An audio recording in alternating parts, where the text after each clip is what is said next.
안녕하십니까. 최상천의 사람나라 한류시대 5-2 원자폭탄 문제 두 번째 얘기입니다. 원자폭탄으로 일본이 망한 것이 아니라 원자폭탄이 오히려 일본을 구했다. 오늘 주제는 이런 것입니다.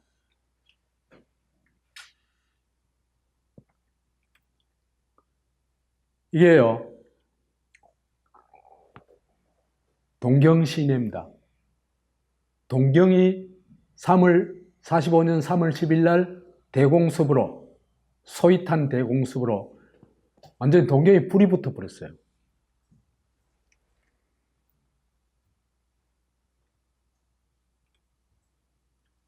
대공습 당일에 83,000명이 죽었다고 그럽니다. 그 이후에 이 죽은 사람까지 치면 10만 명이 넘는 모양이에요. 그 다음에 100만 명 이상의 이재민이 발생했다고 합니다.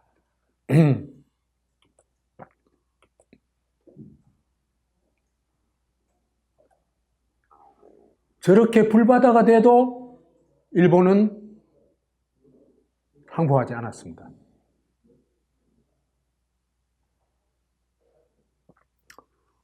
왜 그럴까?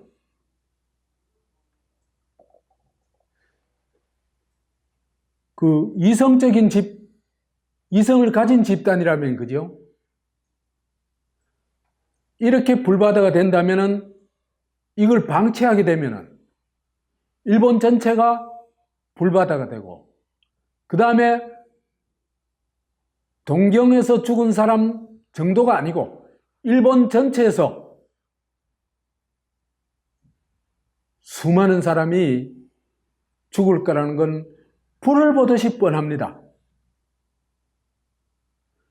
그런데도 눈 하나 깜짝하지 않고 아예 항복할 생각을 안 하고 우리는 전쟁을 계속해야겠다고 얘기할까? 도저히 이성적으로는 이해할 수 없는 집단입니다. 그래서 과연 대일본 제국이 뭐냐? 이건요, 천황을 위해서는 목숨 바치는 게 너무나도 당연한, 천황을 살아있는 신으로 섬기고 천황을 위해서 모든 걸 바치는 걸 영광으로 생각하는 천황교가 지배하는 사회, 천황교 집단이라는 겁니다. 일본 전체가. 이걸 이해하지 못하면 대일본 제국의 정체를 제대로 알지 못한 거다. 이렇게 얘기할 수 있습니다. 천황은요, 현인, 사람으로 나타난다는 겁니다. 그렇지만 실체는 뭐다? 껍데기는 사람이지만 실체는 신이라는 겁니다. 그래서 어디서 왔느냐? 천강, 하늘에서 온 신이다. 그렇게 믿는 겁니다. 그래서 천황은요, 일본의 주권자는 당연하겠죠. 그렇죠? 하늘에서 내려온 사람인데, 하늘에 내려서 온 신인데, 그 다음에 일본의 주권자일 뿐만 아니라 세계의 주재자이기도 합니다. 세계를 주재하는 사람이다.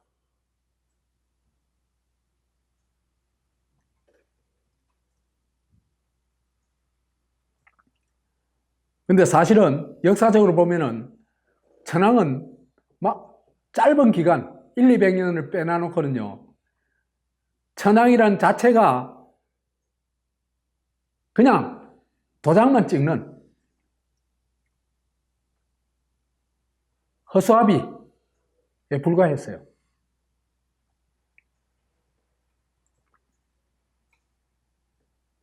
그 실제 권력은 무사들이 다 쥐고 있는 거죠. 소위 쇼군이 쥐고 있는 겁니다.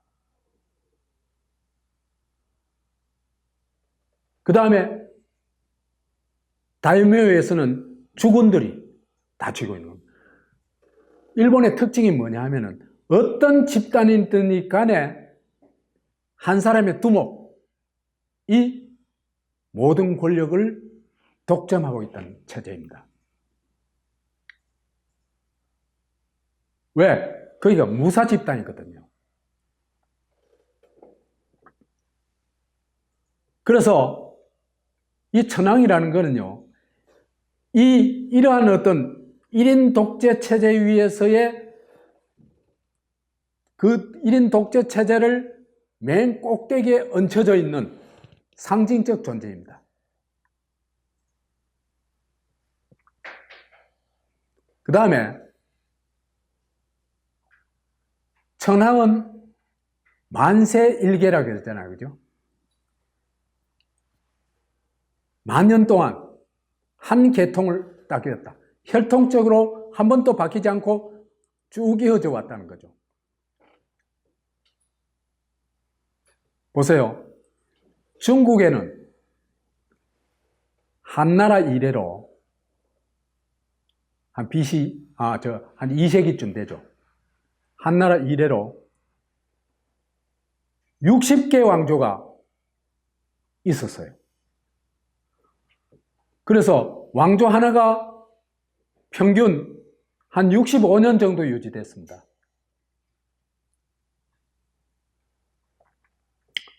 그래서 중국의 왕조 중에요, 제일 오래 간 게 청나라, 한족 왕조도 아니에요. 청나라 왕조. 296년이었습니다. 그러고 중국이란 나라가요, 한나라의 나라가 아니에요. 동아시아의 제민족이 각축장입니다. 각축장. 거기에 늘 지배받는 종족이 누굽니까? 한족입니다. 한족은요, 지배하는 종족이 아니고 수천 년간 피지배 종족이에요.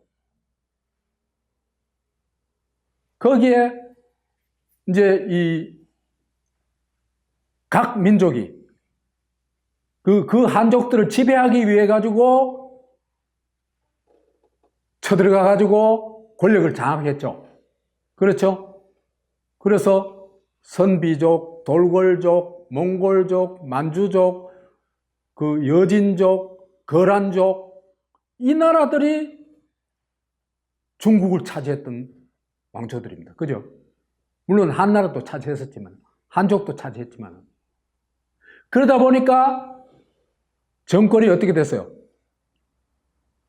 평균 65년 정도밖에 유지 못할 정도로 거의 바뀌었죠. 그렇죠? 근데 한국은 신라가 몇 년 갔어요? 1000년 갔죠. 고구려 백제는 한 700년 갔죠. 그 다음에 고려와 조선은 한 500년 갔죠. 한국도 엄청 길죠. 좋게 말해서 안정되어 있었다는 거고, 나쁘게 말하면 어떻게 됐다? 정체해 있었다는 겁니다. 그죠? 변화가 없었다는 겁니다. 변화가 없었기 때문에 어떻게 했어요? 다른 문명, 다른 문물이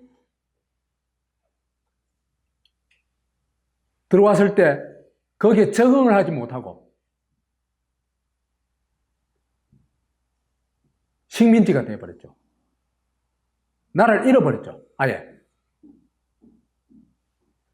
근데요, 일본은 만세일계라 그러니까 아예 왕조 교체가 안 된 거죠.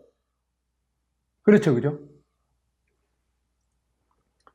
그러니까 일본은 심하게 말해서 변혁이 불가능한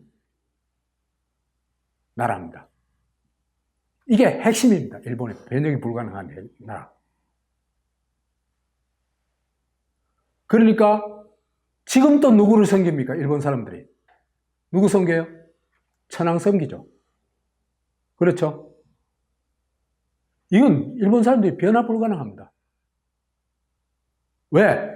섬에 갇혀 살면서 우리끼리는 하나라는 그 내적 결속성과 더불어 가지고 그죠? 외부 세계에 대한 이해 능력이 아주 떨어지는 거예요.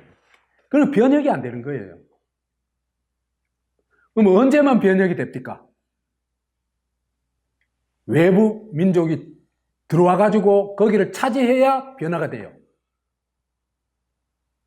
그래가지고 한반도 도래인들이 그죠? 들어가가지고 그 야마토 정권을 세우고 그 중국을 일본을 변화시키는 겁니다. 그것도 왕조 교체가 될 정도로 변화시키지는 못하고 이게 일본의 정체성의 핵심이다.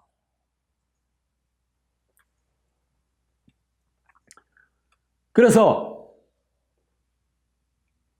메이지 유신이라는 것도 그죠?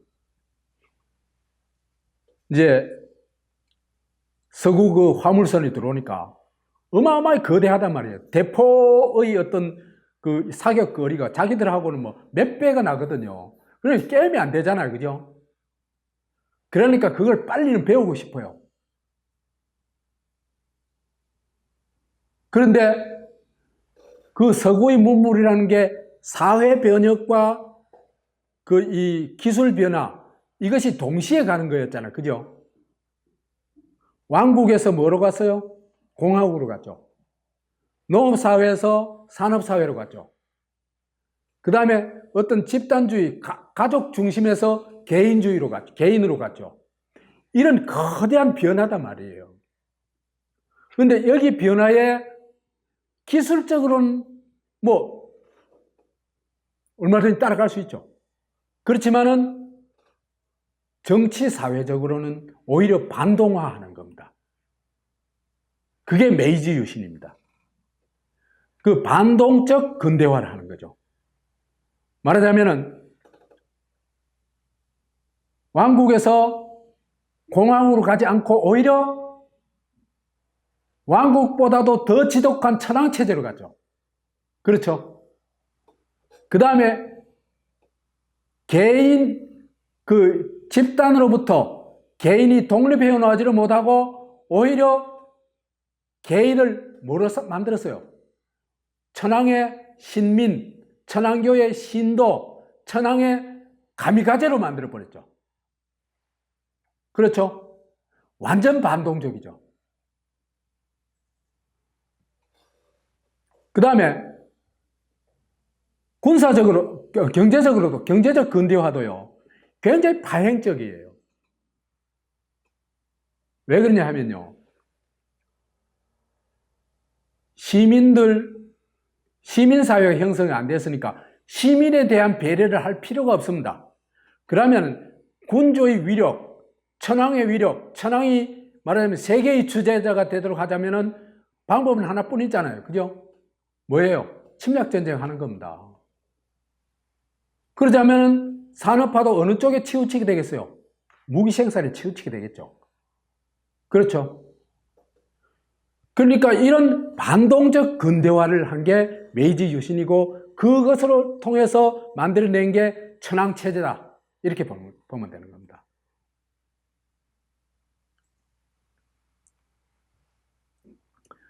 그래서 이 천황체제를 명문화한 대일본 제국 헌법이라는 게 이게 이토 히로부미가 주도를 했거든요. 주도를 했는데 그러니까 이토 히로부미는 대일본 제국을 주도하고 설계하고 창안한 사람입니다.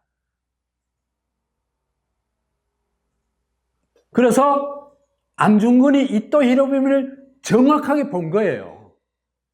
저놈이 제국주의의 원흉이다 하는 걸 정확하게 본 겁니다. 그래서 죽여버린 거죠.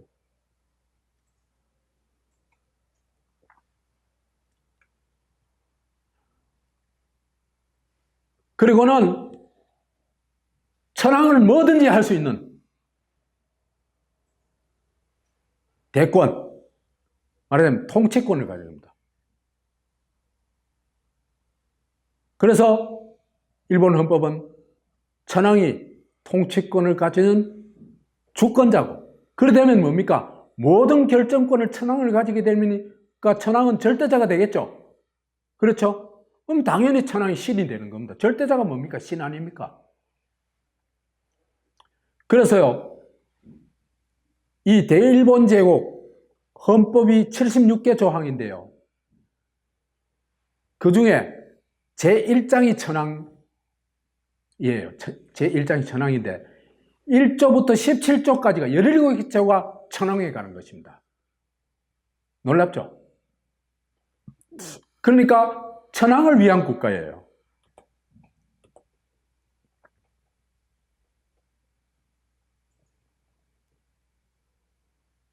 그래서 천황은 통치권을 가지고, 천황은 제3조에서는 신성하며 침해해서는 안 된다. 신성불가침이라는 겁니다. 헌법에다가 저 왕을 신이라고 규정해 놓은 이런 집단을 도저히 이해할 수가 없죠. 이게 일본의 정체입니다. 일본 정신이고. 아니, 종교와 현실은 구분이 되잖아요. 그죠? 일본은요, 종교와 현실이 구분이 안 되고 하나예요, 하나. 이것이 일본의 정체다. 일본 사람의 정신세계다. 이래 보면 되겠습니다.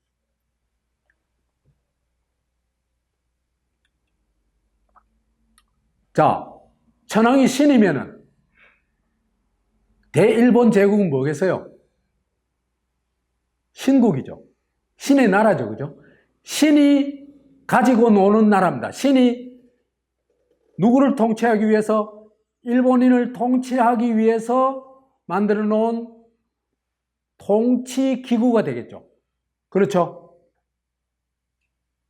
자, 천황은 그러니까 국가 위에 있는 존재, 초국가적인 존재고, 요거는 국가는 이 국가 위의 존재가 국가 아래의 이 사람들, 일본인들을 다스리기 위한 통치기구, 통치수단이라는 겁니다.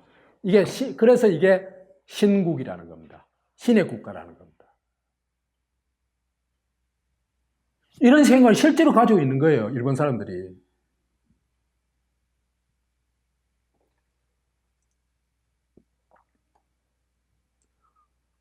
그럼 국가의 임무는 뭐냐?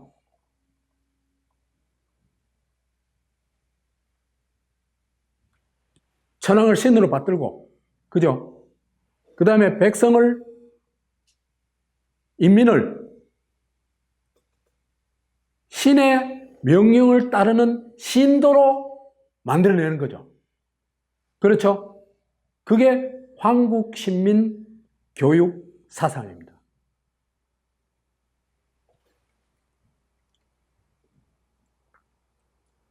그 다음에 이 신의 권능을 일본에 국한해서는 안 되겠죠. 그렇죠? 그거 어떻게 해야 됩니까? 신의 권능을 세계로 넓히기 위해서는 어떻게 해야 돼요?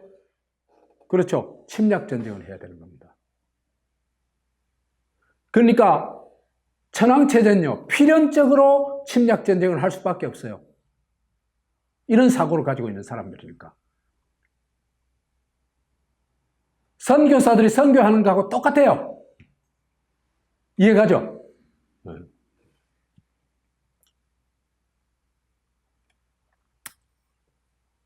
그러면 일본인은 뭐냐? 당연히 황국 신민이겠죠. 황제국가의 신민이다. 이 말도 사실은 적절하지는 못해요. 천황교 신도가 딱 맞아요.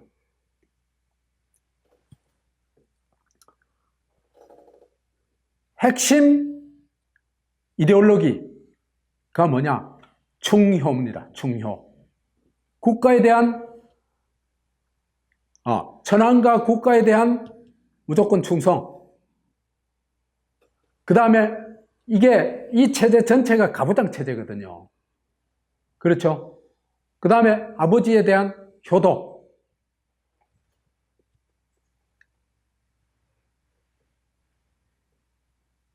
그래서 충효를 마음에 탁 머리에 각인을 해가지고 세뇌를 해가지고 억조의 마음, 모든 사람의 마음을 하나로 묶어야 된다. 그것이 천황체제의 핵심입니다.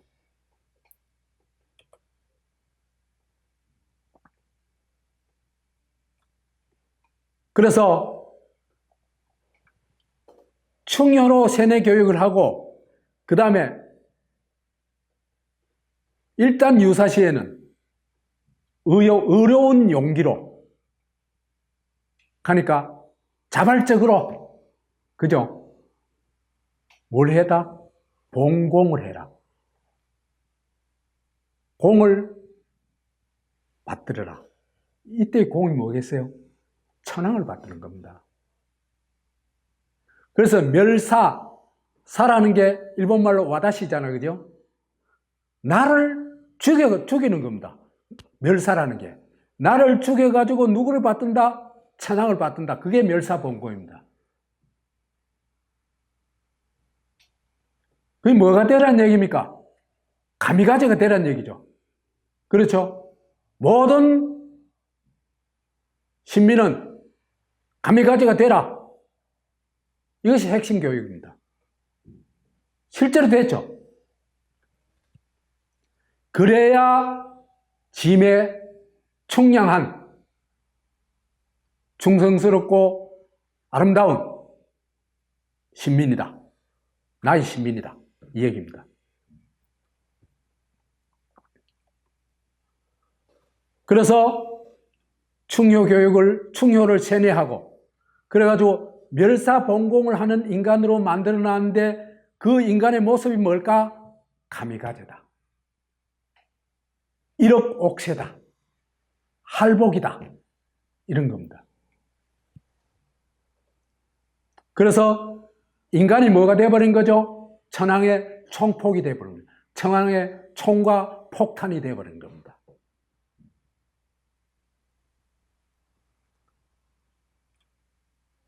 일반 국민한테 이렇다면 군인한테는 더 하겠죠? 그렇겠죠? 국가의 군대가 아닙니다. 천황의 군대다. 멸사봉공해라. 상명하복해라. 죽으라면 죽으라. 이걸 한국에 적응한 게 뭡니까? 황국신민서사라는 겁니다.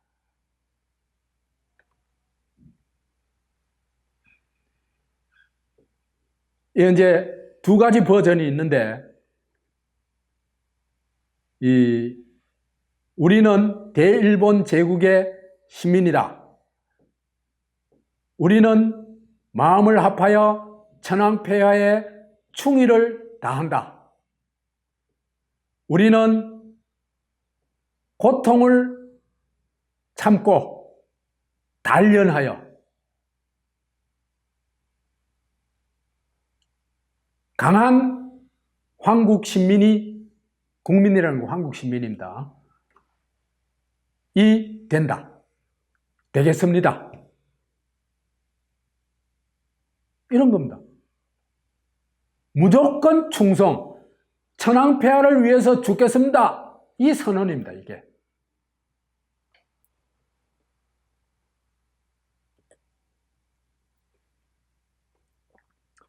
요걸 그대로 뺏게 한 게 누굽니까?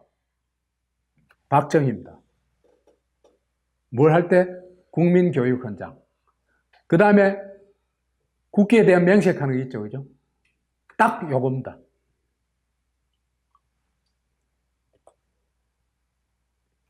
박정희 때 이 국기에 대한 명세 국기 하기식이라는 걸 했어요. 다시 되면은 전 국민이 탁 섭니다. 부동자세로. 그런 음악이 쫙 퍼져나와요. 그 다음에 태극기를 향해 가지고 이 경례를 합니다. 그 다음에는 꼼짝달싹 못하고 서 있어야 돼요. 움직이면 안 돼요. 그 다음에 거기서 나오는 소리를 듣습니다. 뭐라고 나왔냐? 나는 자랑스러운 태극기 앞에 조국과 민족의 무궁한 영광을 위하여 몸과 마음을 바쳐 충성을 다할 것을 다짐합니다. 이걸 듣고 있는 겁니다. 의무화되어 있죠. 몸과 마음을 바쳐서 충성한다는 뭡니까? 몸을 바치는 게 뭡니까? 그게 가미가제예요. 아니, 일제시대도요, 여기까지는 안 갔어요. 전 국민이 말하자면 가미가제가 되러까지는 안 갔어요. 근데 박정희는 말이에요. 전 한국인을 가미가제 충성을 맹세하도록 한 겁니다. 그게 국회 앞에 맹세입니다. 그래가지고 노무현이가 바꾼다고 바꾼 게 뭐냐 하면은 자유롭고 정의로운 대한민국의 무궁한 영광을 위하여 충성을 다할 것을 굳게 다짐합니다. 이것도 말도 안 되는 얘기예요.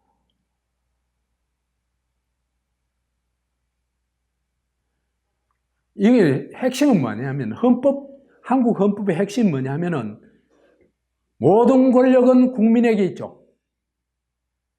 그리고 국민으로부터 나오죠. 그렇죠? 국민이 뭡니까? 주권자입니다. 그죠?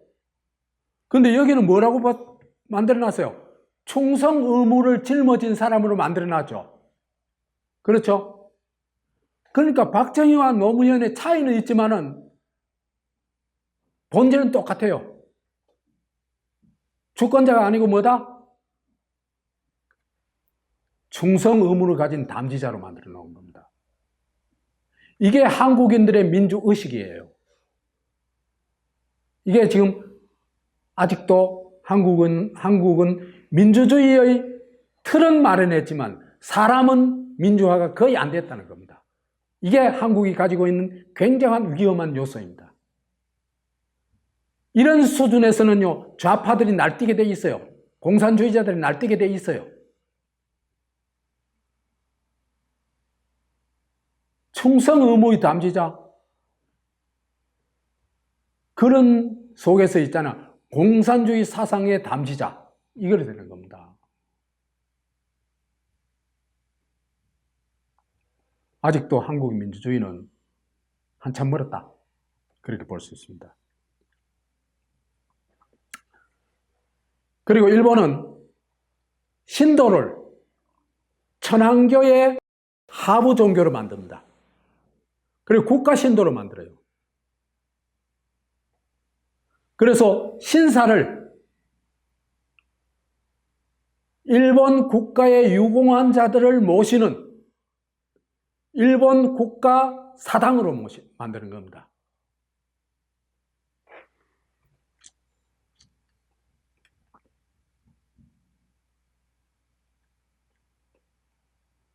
일본에 그죠? 여론조사를 해보면 이건 지금 현재 그렇다는 겁니다.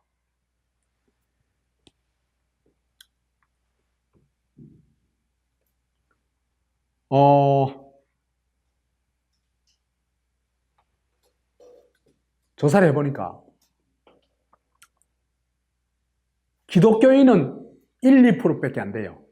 1, 2%. 그 다음에 나머지는 뭐냐 하면은 종교가 없거나 아니면 무신교, 신이 없는 교예요. 왜 그래 됐냐?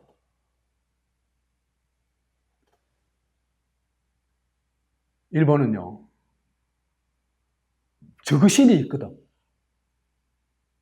그러니까 기독교 신을 믿을 수가 없는 거예요. 예수를 기독교에서 말하는 신을 있잖아요. 유일신. 그 신앙을 가질 수가 없는 거예요.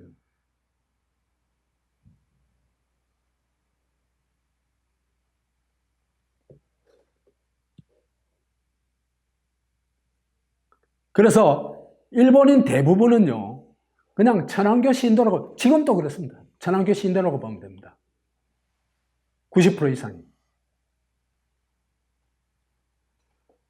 그 다음에 천황교를 거부하는 사람은 1, 2%에 불과한데요. 지금은요, 1%도 안 돼요. 일본이 이게 지금 심각한 문제입니다, 앞으로.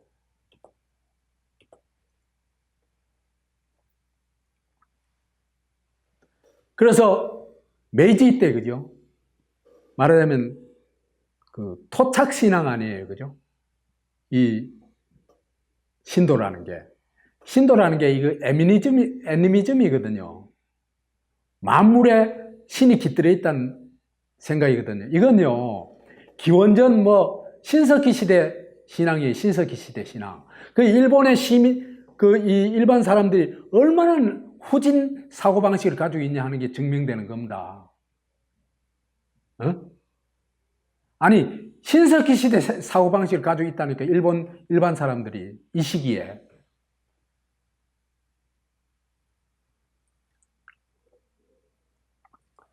그런 토착신앙은 있잖아요. 그죠? 토속신앙, 민속신앙. 이런 걸 국가신앙으로 바꾼 겁니다. 거의 국가신도로 바꾼 겁니다. 그래서 그게 국가교가 돼버린 거죠. 천황교 국가교가 되는 겁니다. 그리고는 신사참배를 의무화했죠. 왜 이게 엄청난 의미를 가지냐면요.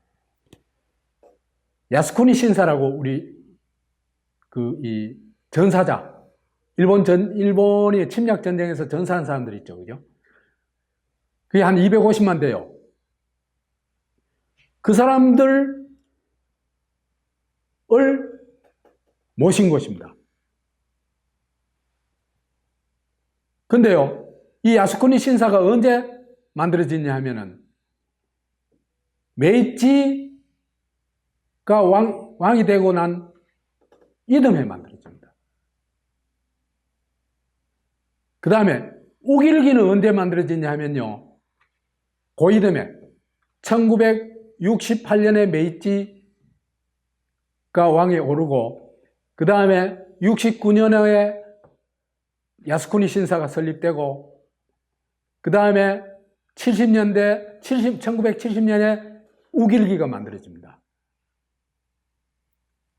이게 태양신 숭배예요.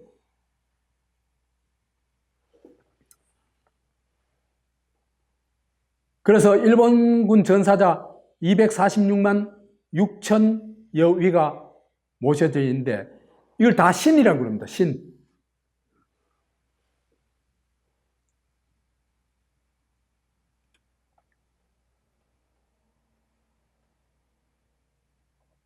그래서요, 신도는요, 천황교의 굉장히 유용한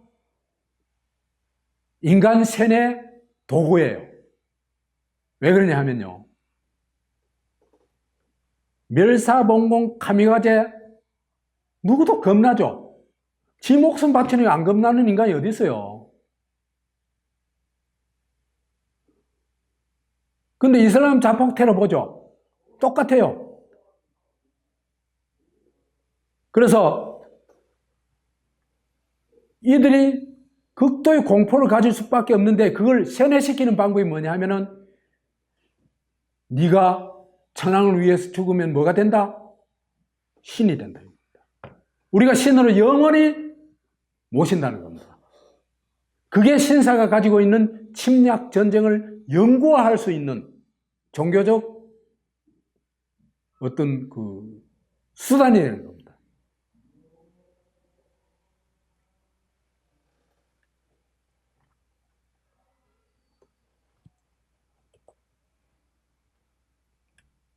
자, 이 천황교가 그러면은 종교의 거꾸로 썼잖아요. 그죠?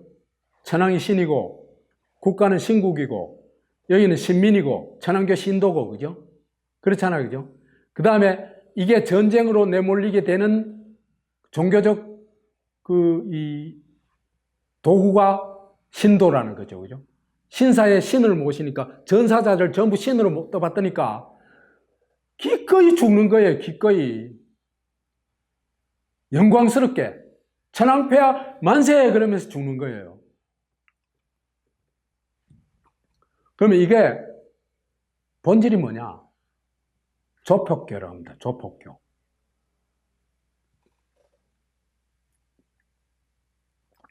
조폭교는요, 조폭을 종교화한 거죠. 그죠? 조폭 체제를 종교화한 겁니다. 우선 조폭교의 제1특징이 뭐냐면 두목이 주권을 가지는 겁니다. 두목이 모든 결정권을 가진다는 겁니다. 천하이 그렇죠. 그렇죠? 그 다음에 조폭국가를 통해 가지고 영역을 넓히는 겁니다. 이 조폭국가의 절대 윤리가 뭐냐 하면은 상명하복입니다. 시키면 밤송이로 뭐를 까락하면 까는 거예요.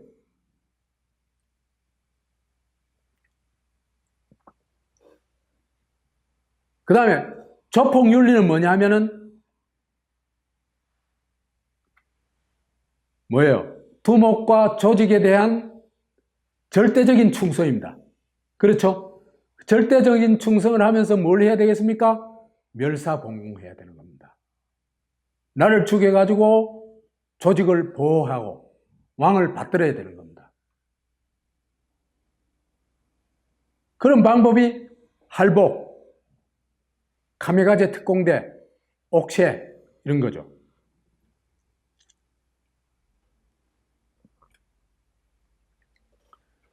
그럼 조폭교라는 거는 이거는 시중에 있는 거잖아요. 그죠?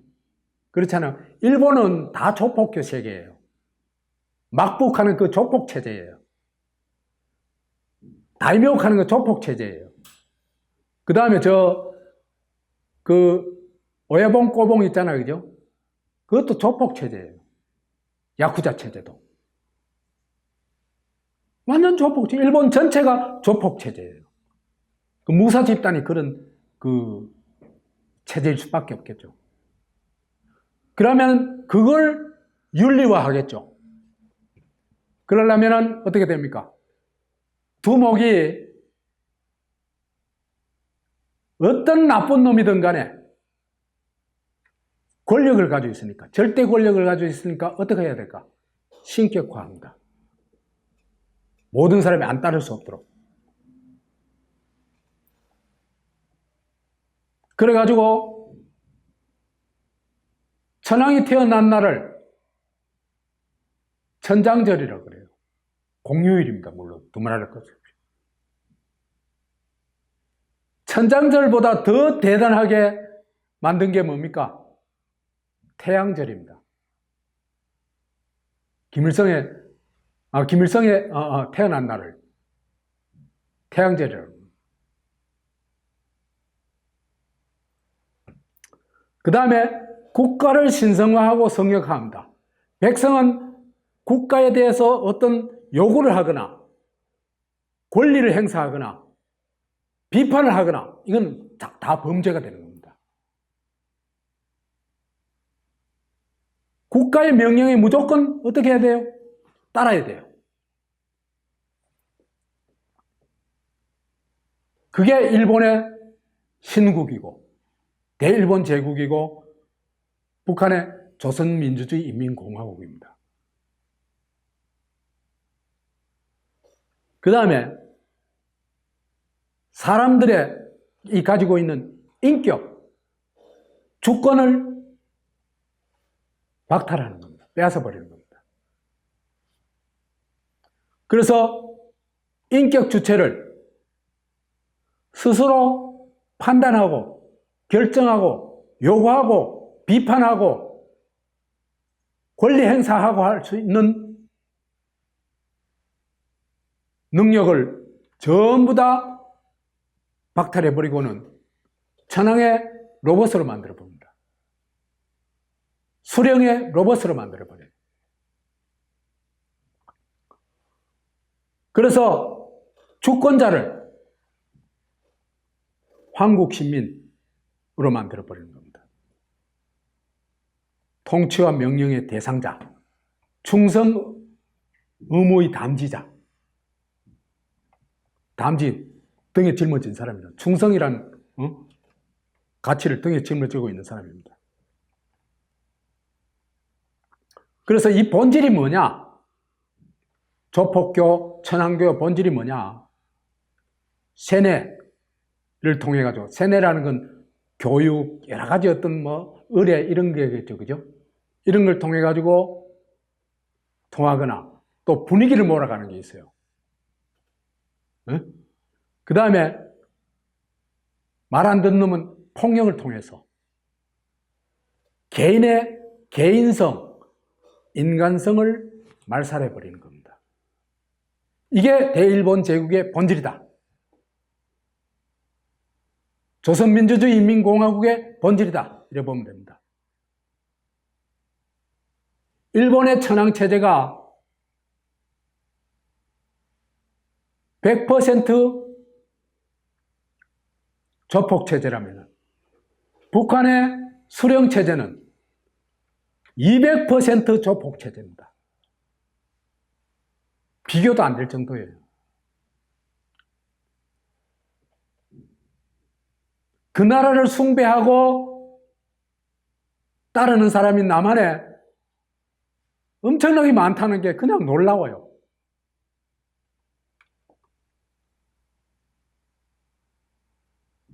그래서 인격 주체를 뭐로 만들어버린다? 카미카제로 만들어버린다는 겁니다.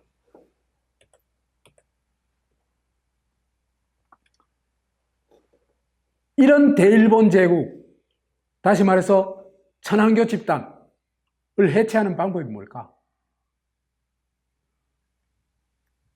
보통 방법으로는 안 됩니다. 어마어마한 충격을 줘야 가능합니다. 내가 볼 땐 당대에 있어서는 원자폭탄이 유일한 방법이었다.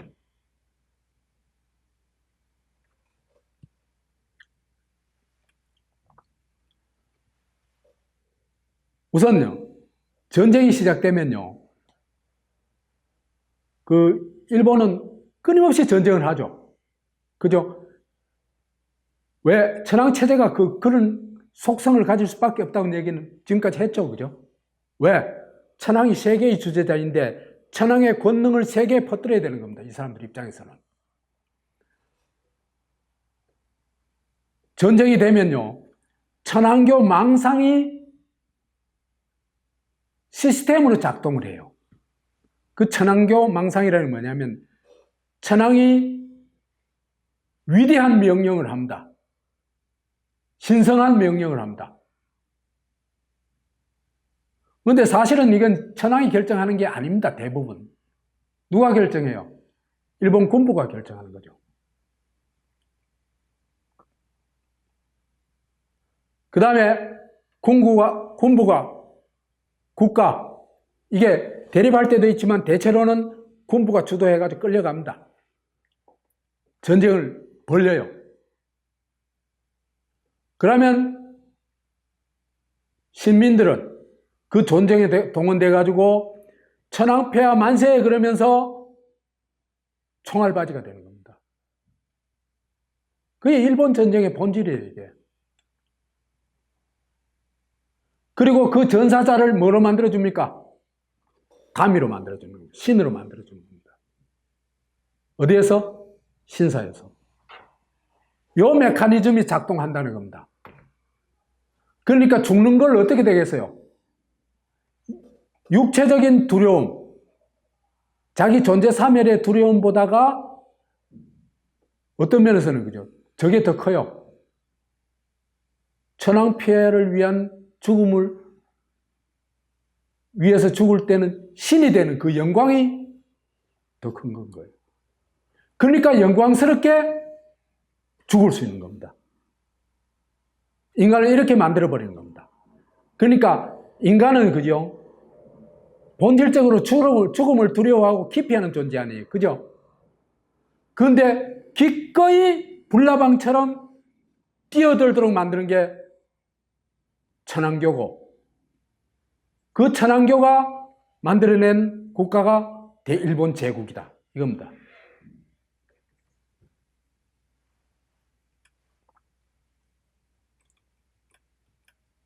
자, 천황 패전이 확실화되자 천황교 망상이 더욱더 격렬하게 작동을 합니다. 반자이 돌격이라는 게 있어요. 덴노 헤이카 반자이하고 만세 부르고는 총검을 앞에 껴가지고 저기 뭐 쏘든 말든 달려 돌격하는 겁니다. 죽는 것 뻔히 알아요. 완전히 미친 놈들이에요. 미치게 만드는 거예요, 사람을. 왜? 몸의 죽음보다 더 그거는 사후의 영광이죠. 신이 되니까. 가미가제 특공 때도 마찬가지입니다. 비행기로 폭격을 합니다. 그래서 이 가미가제 특공대 사망자가 3,900명이나 된다 그래요. 일반 국가에서 있을 수 없는 일이잖아. 천황교 국가가 아니면 상상할 수 없는 일입니다. 이런 식으로 1억이 다 죽겠다. 그 나선 게 일본입니다. 그걸 선언하고 실천하고 한 게 일본이다. 대일본 제국이다. 그래서 아무리 초토화해도 난공불락이라는 겁니다. 대일본 제국을. 이런 메커니즘을 가지고 있기 때문에 그렇겠죠. 어느 정도 초토화됐냐 하면요. 1945년 3월에 이제 도쿄 공습 있잖아요. 그죠? 그때부터 7월까지 4개월간 미국은 9만 톤에 가까운 폭탄을 일본에 투하했고 도시 26개, 총면적 330제곱킬로미터를 초토화했다. 건물 250만 동이 소실되었고 산업 생산량은 1944년에 비해 고전에 비해 약 40% 수준으로 떨어졌다. 60%가 날아갔다는 얘기입니다. 석탄 생산량은 절반, 정유량은 15%, 항공기 엔진은 25%, 총포 화약은 45%, 알루미늄은 9%로 떨어졌다. 왕창 망한 겁니다. 그동안 약 50만 명이 폭격으로 죽었고 1,300만 명이 집을 잃었다.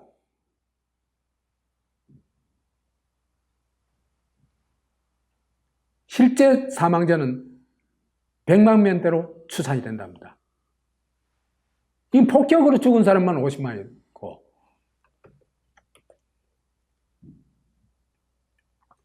그런데 이들은 50만이 죽든 100만이 죽든 그 관심은 빠집니다.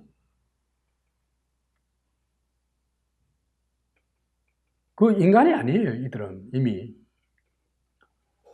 그래서 이 일본 제국주의자들의 천황교, 말하자면 이 교단, 그 국가라는 천황교 교단에 불과해요. 이 사람들의 항복 조건 뭐냐 하면은 국체를 유지해달라는 겁니다. 천황체제를 유지해달라는 겁니다.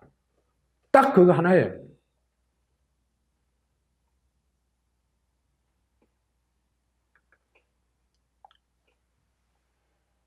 그 밭 들을 수 없겠죠. 그럼 또 전쟁할 건데.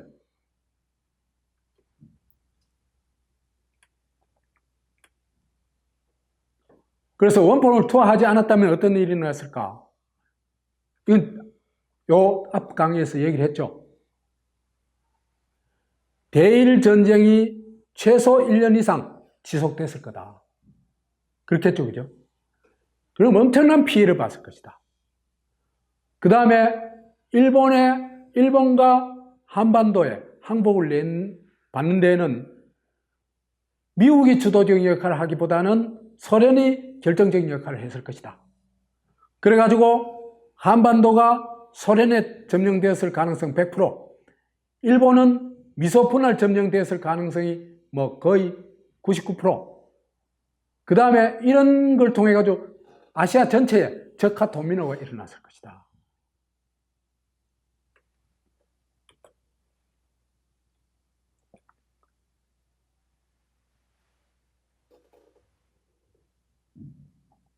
근데 원폭 투하를 결정을 하게 됩니다. 이 원폭 투하가 일본이라는 나라와 일본 국민을 구했다. 그 얘기할 수 있습니다. 일본은 망한 것이 아니라 이때 비로소 새로운 출발을 할 수 있었다.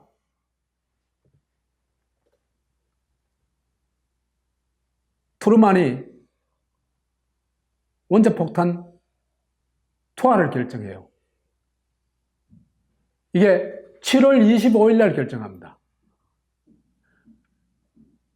이게요, 루즈벨트가 대통령 그대로 했으면은 원폭 투하는 절대로 안 일어났습니다. 내가 볼 때. 왜 그러냐면요, 그 사람 소련의 정체를 너무 몰랐어. 공산주의 상당히 우호적이었어요.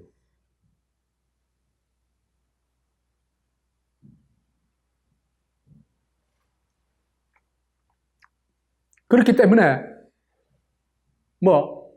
소련과 협력해서 어떻게든지 전쟁을 끝내려고 했을 거다. 근데 트루만은요, 달라요. 이 사람 반공주의자예요.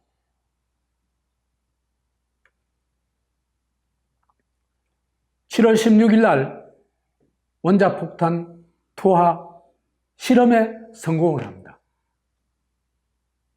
7월 16일 날 45년. 그 다음에 그 이튿날 포츠담 회담 중에 이걸 알아요. 트루만이 원폭 성공 사실을 알게 돼요. 그래가지고 그때는 이미 트루만이 그 소식을 알자마자 원폭 투하하겠다는 결심을 했을 것 같아요. 내 판단에는. 그래서 포츠담 선언에 대해서 크게 신경 안 써요. 7월 25일 날 투하 결정을 하고,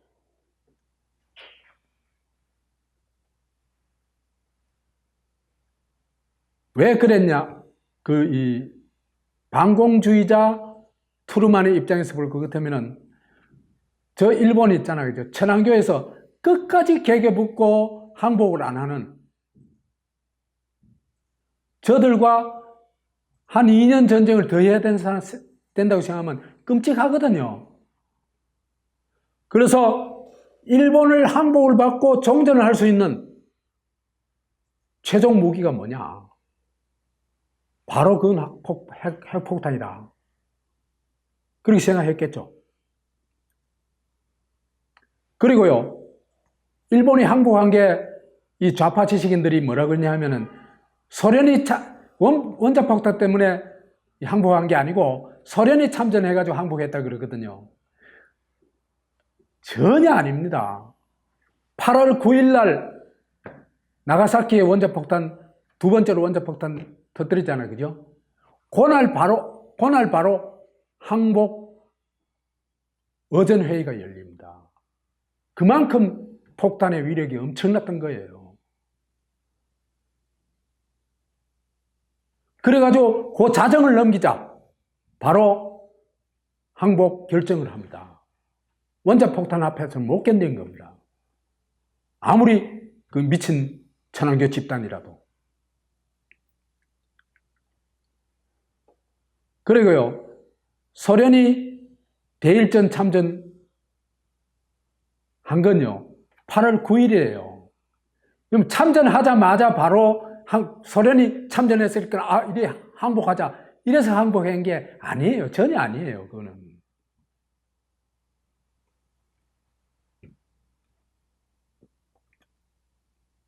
왜 그런 결정을 했냐? 천황교는 이 죽음의 구판이에요. 전쟁이 죽음의 구판이에요. 죽어야 신이 되는 그런 전쟁이에요. 일본한테. 이 죽음의 구판을 멈추어야 돼요. 안 그러면은 일본인 또 어마어마하게 죽어나가고, 그 다음에 상륙하자면은 미국 군인 또 엄청난 피해를 볼 수밖에 없어요.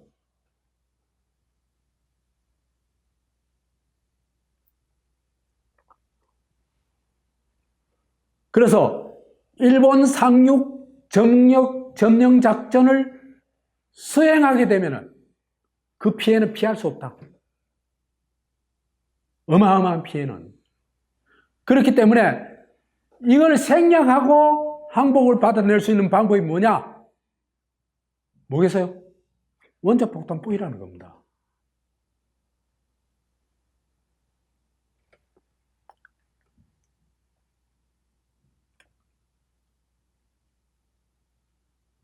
그리고 원자폭탄을 투하했기 때문에 소련이 한반도 전체를 집어먹는 걸 막을 수 있었죠.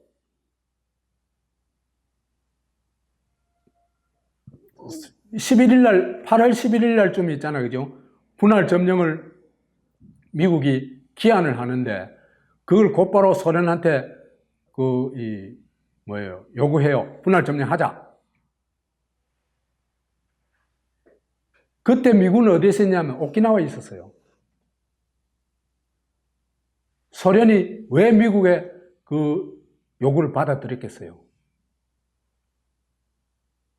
원자폭탄의 위력을 봤거든요.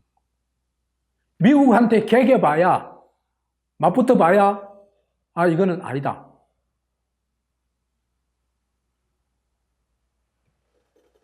그러니까 받아들인 거예요.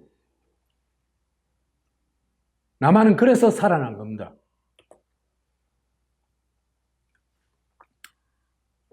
그래서 원폭 두 번째를 맞고는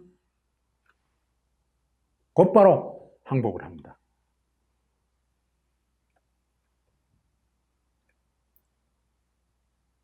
그리고는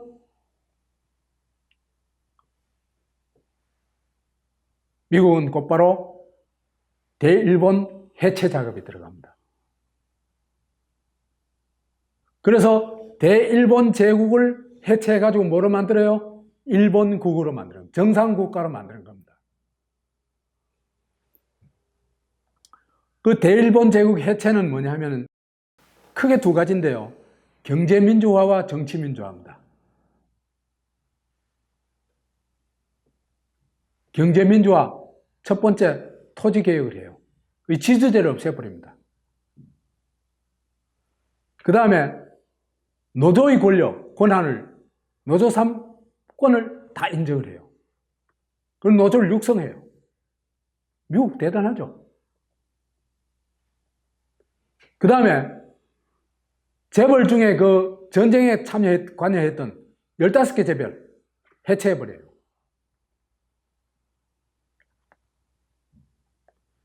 그 다음에 정치민주화는 자유민주주의 체제를 정착을 시킵니다.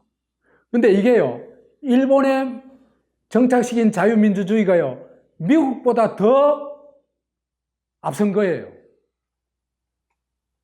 놀랍죠? 그것도. 그 자유민주주의 평화헌법을 사실상 미국이 만들어주는 거예요. 미국 요구를 일본은 막 받아들일 수밖에 없으니까.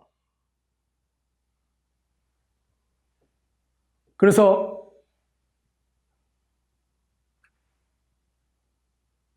일본 국민이 주권자가 되고 기본권을 향수하게 되고, 그 다음에 일본은 침략 전쟁을 할 수 없도록, 전쟁을 할 수 없는 국가, 또 군대를 못 가지는 국가로 소위 평화헌법, 일본 헌법 구조에 못을 박아 놓습니다. 그 다음에 정당의 자유를 어느 정도 보장하냐 하면요, 미국에도 사회주의 정당은 발 못 붙이잖아, 그죠? 근데 일본에 사회당, 공산당 다 인정합니다. 공산당 아직도 살아남아 있잖아요.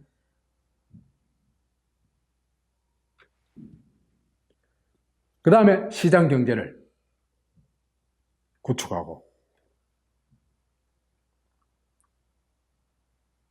그래서 원폭을 통해 가지고 항복을 받아내고 미군이 점령해 가지고 비로소 일본과 일본 국민이 구원이 되었다, 그렇게 볼 수 있습니다. 첫째로 꼽을 수 있는 게 소련의 일본 점령을 저지할 수 있었습니다. 그건 무슨 얘기냐면요, 대일본 제국보다 더 암흑의 나라가 되는 게 공산국가 되는 거예요. 공산국가가 되면요, 그건 외부의 힘으로도 안 부서져요. 왜 그러냐면요, 폭력을 완벽하게 독점하기 때문이에요. 폭력, 이데올로기를 다 완벽하게 공산당이 독점해요.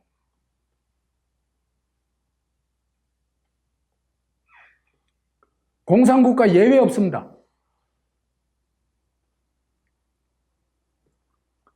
그러니까 일본의 식민이 되는 건 그래도 뭐 일본 사람들 저 스스로 만들어낸 거니까 공감이 가고 또 수용하기 쉽잖아, 그죠? 근데 공산주의가 되면은 윗대가리가 정한 대로 다 따라가야 됩니다. 무조건 따라가야 됩니다. 그건 완전히 생지옥으로 가는 거죠. 그 다음에 미국이 그 대일본 제국, 천황교의 나라를 해체했죠. 그 다음에 자유민주주의 일본국을 만들어가지고 그걸 바탕으로 해서 일본의 기적을 만들어냈죠. 이걸 일본의 기적이라 안 그래요. 그때 당시에 동양의 기적이라고 그랬어요. 얼마나 어마어마했으면. 그리고 일본 국민은 이제는 한국 식민이 아니라 주권자로 국가의 기본권을 향유할 수 있게 되었습니다. 그래서 이런 걸 만든 핵심적 그 계기가 뭐냐? 원폭 투하였다는 겁니다. 마치겠습니다.